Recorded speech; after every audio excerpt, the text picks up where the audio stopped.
Mais c'est du pudding, exclama-t-elle, après avoir léché le doigt qu'elle avait trempé dans un des bols. Ce n'est pas mauvais. Et elle s'attaqua au bol d'ourson.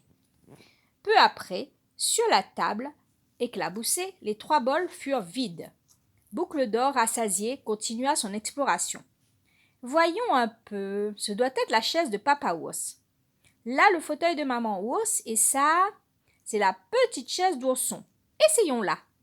La fillette se laissa tomber lourdement sur la chaise, qui, peu habituée à pareil traitement, se brisa d'un seul coup. Boucle d'Or tomba à la renverse, se releva, et sans se soucier des dégâts, monta à l'étage.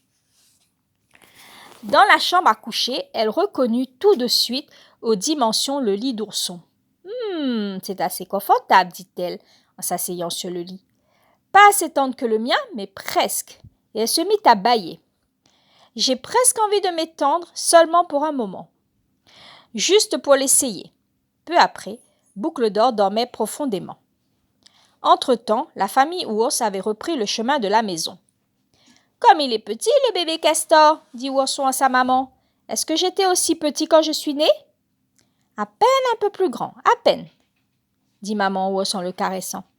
Ce fut Papa Ours qui de loin s'aperçut que la porte de la maison était entr'ouverte. « Dépêchons-nous, quelqu'un doit être rentré chez nous. » Est-ce la faim ou l'intuition qui le guidait ? Toujours est-il que Papa Ours se dirigea tout de suite vers la cuisine. « Je le savais, quelqu'un a mangé notre pudding. »« Quelqu'un a sauté sur mon fauteuil, » dit maman Ours. « Quelqu'un a cassé ma chaise, » dit Ourson en pleurant. « Où est le responsable de tous ces méfaits ?» Ils montèrent à l'étage et s'approchèrent du lit d'Ourson, où Boucle d'Or dormait tranquillement. Ourson lui toucha le pied. « Qui êtes-vous ? Où suis-je » hurla la fillette brusquement réveillée. Effrayée à la vue du visage menaçant des occupants de la maison, elle tira tout d'abord la couverture sur elle, comme pour se protéger, puis d'un bond, elle sauta du lit et descendit précipitamment l'escalier. « Filons, filons de cette maison où on ne peut pas dormir en paix, » te dit-elle en courant, sans penser aux dégâts qu'elle y avait faits.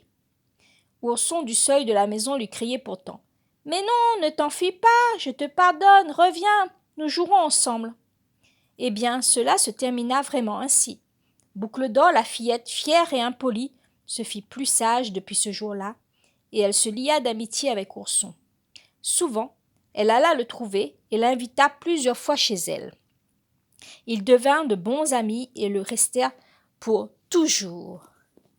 C'est fini. Bonne nuit les enfants. À demain.